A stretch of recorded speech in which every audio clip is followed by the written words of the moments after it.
Hi everyone, hope you're doing well, hope you're having a good week so far. No doubt that was helped by the fact that we did get back to winning ways on Saturday against Brighton, 1-0 at Goodison Park. I was gutted not to have been there, but that was of course due to the fact that I was working away with our Everton Women's team, who unfortunately lost 3-1 to Manchester City Women, which was a real shame.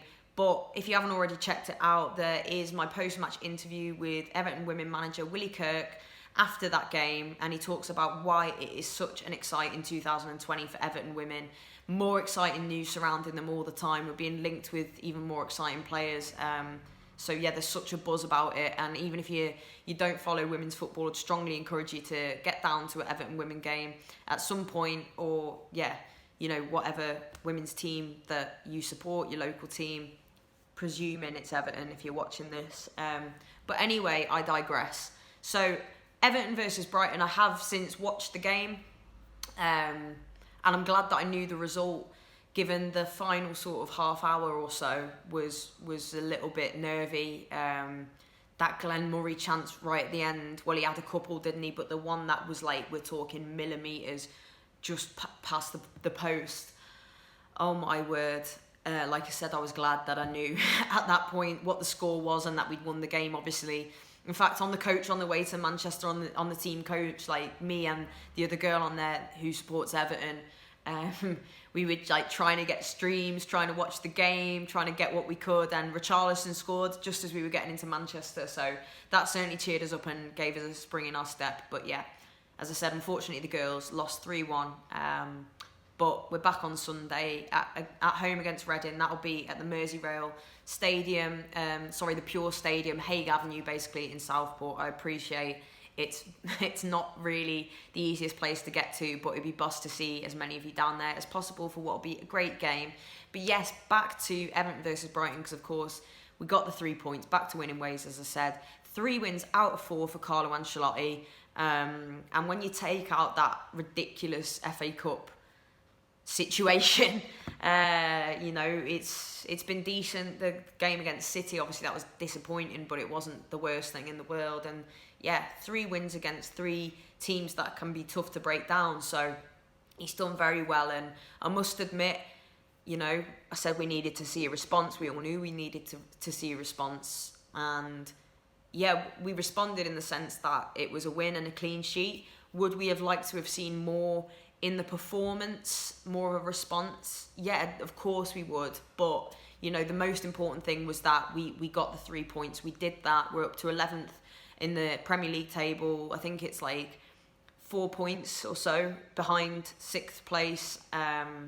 So yeah, everything's still well within grip. And what we've got to accept at the moment is it is a case of we're working with what we've got, and the starting 11, I think, against Brighton just showcases that. I mean, personally, when I saw the starting 11, I was surprised by 2, 3, 4 maybe of the names on the sheet, probably 3. But, if there's anyone that I'm not going to comment or say what you're doing there, it's Carlo Ancelotti. So, he's using the squad he's got right now, and as I said, 3 wins out of 4, so we really can't ask for much more than that. We know that we need to strengthen the squad. We know that the squad needs shaping and changing massively.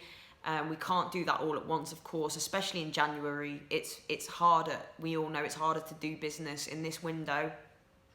I would like to hope that we would see some players come in. Jared Branthwaite, of course, coming from Carlisle United, 17-year-old centre-back, very much one for the future, though. He'll be joining David Unsworth and the under-23s to start with, but I think that's a good signing going forward. Happy to see that one, but yeah, we all know that we need people to come in.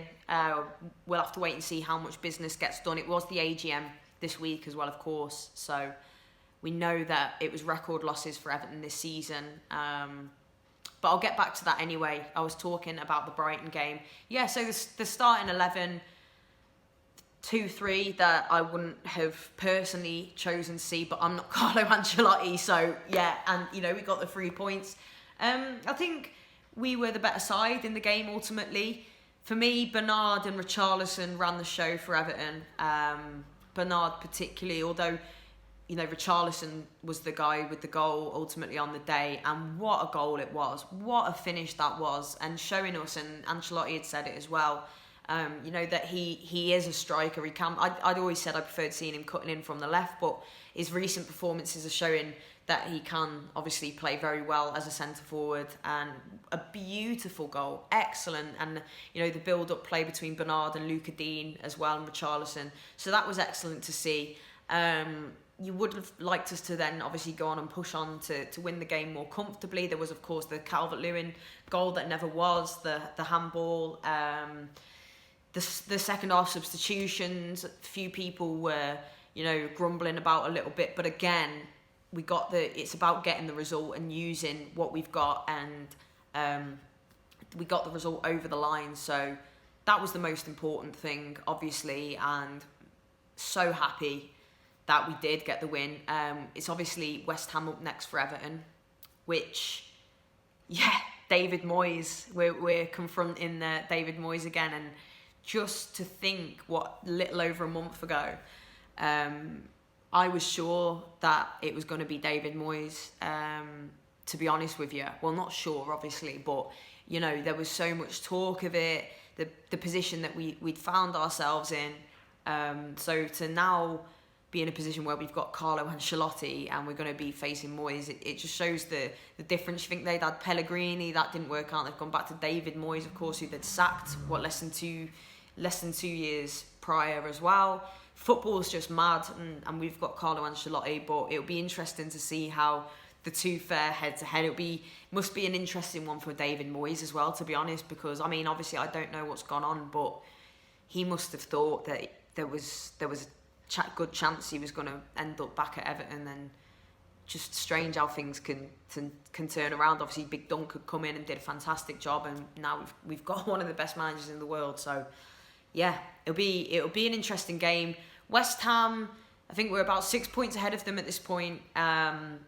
So they'll obviously really be seeing this as kind of a 6-pointer in terms of closing the gap on us. They very much see Everton as a kind of team that they should be competing with, and you know, whatever we think, that's how they'll see it. So yeah, but if we win, then that's the 9 points clear of them. We're closing the gap more on the teams that are ahead of us. As I said, top 6 is still not out of reach. You know, it's very much within touching distance. And you look at some of the clubs there and teams above us, and with all due respect to them, you know, they're above us for a reason. They've done better, and then, you know, but there's teams in there that I would expect to see drop off as the season progresses. And with having Carlo Ancelotti in as manager, obviously we've got players that we're seeing coming back in. Andre Gomez, just want to say, obviously, for all of us, how much of sight for sore eyes that was, seeing Andre Gomez going back into Finch Farm. So huge welcome back to him. We know how much quality he has and how important he is to the squad and the team. And you know, we've identified that central midfield is an area that needs improving, just on midfield in general. But you know, Andre Gomez, obviously you should imagine he's still a way off, but he's back in doing individual sessions, which is fantastic. He'll be massively improve the team and the squad. Same with Gabarmin. Alex Iwobi won't be fit for West Ham, but hopefully will be after there.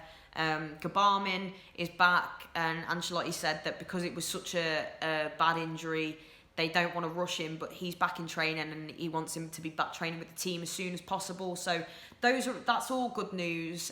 But as I said, you know, I'd love to see us strengthen in January. We'll have to wait and see on that, what will happen. Plenty of names that we're seeing linked. We all know that very much the likes of Everton, Suarez as well, and yeah.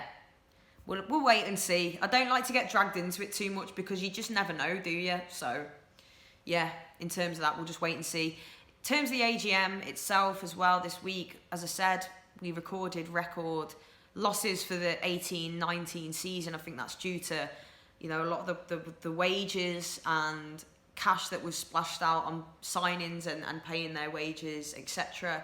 So we also saw the investment, or £30 million, given to Everton Football Club, paid by Usmanov and USM to be entered into the rights to name the Bramley Moor Dock Stadium, something along those lines. You know, I might not have worded that correctly, but we've all seen the stories, and we've also seen the stories, no doubt, about reportedly other Premier League clubs haven't been too pleased to see this, and it's being investigated. Don't know whether there's any truth in that or whatever, but yeah, brilliant to see Usmanov is still knocking about, and yeah, it's an exciting time. It's gonna take a long time. I think that's the main thing that we need to keep reminding ourselves.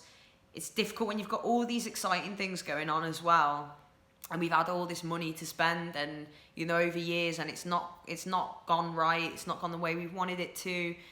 Something will go well, then something won't, and you know, this chain of events, this kind of cycle. And I think this time around, and I know I've said it loads, and people give me stick for it all the time, but it does feel different. You know, it does. There's always that little bit in you that's like, you won't almost believe something until you see it. Like with the Ancelotti thing, because it's such a huge, you know, such a huge thing. But that's happened. We just got to keep the faith, keep our patience as well, because it's easy to get carried away when you bring in someone like Ancelotti, and you know, you've got money. I know we're not going to have obviously as much money to spend just now, but we've got to keep patience. Back the manager, back the club, back what's going on in this project as well, and yeah, give it time. But let's hope we continue winning ways when we face West Ham, as I said, at the Olympic Stadium this Saturday at 3:00. As I said before, they'll see it as a 6-pointer, no doubt, and wanting to close the gap. David Moyes personally, no doubt, would very much like to get one over on his former club. They've got some good players, West Ham. We all know that. The likes of Felipe Anderson, the likes of Haller. You know, these players that haven't actually been delivering enough for them as what they should be, I think it's fair to say. But they've certainly got players that are capable of, on their day, producing good football. It's just how we go there, and the fact that, I know I keep saying his name, but Carlo Ancelotti, like, we've seen again and again, whatever he's done, he's used the squad, he's used the team to suit the situation, to suit the match, to get the results. And yeah, I'm just gonna wait and see what he goes with, and it will be tough. We know that Everton and away games, we've not had a very good record, it's safe to say, for a good while, but beating Newcastle in the last time out won't have done our confidence any harm either. I say the last time out, sorry, Manchester City, of course, in there as well. But, you know, we have got an away win under Ancelotti. I'm sure he'll go there feeling confident and looking to make it 4 wins in the league out of 5, and to continue Everton's push up the table, and to really try and secure, you know, European football for next season, which would be massive given where we were as well.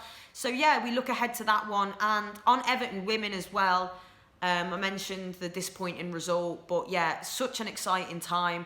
And of course, it was announced earlier this week that Everton are going to be playing the Merseyside derby, the first ever in the Barclays FAWSL, to be played at Goodison Park, February the 9th. So yeah, if you haven't got your tickets, make sure you get down and back the girls. You know, they're such a good group of girls, such a good team as well. In terms of the football, technically fantastic. And for those of you, I know there's people who whinge and moan about women's football. Get down and watch a game, and what better opportunity if it's your first introduction to it than at Goodison Park in a derby. Get right behind them. The girls obviously are Everton Women, the first Everton team to win at Anfield for an awful long time. You know, they got that done on November the 17th, and they fully deserve our support, and can't wait to be there that day and to be a part of that, and fingers crossed it'll be a good result. But yes, they're also back this Sunday, as I said earlier in this video, so it'd be great to see as many of you there as possible. Come and check out, you know, some of the new signings as well. As I said, it's just boss. I love it. Anyway, I'm rambling, as I have been probably for near enough a quarter of an hour now. So anyway, guys, as you were, enjoy the rest of your evening, and I'll speak to you soon. Up the toffees.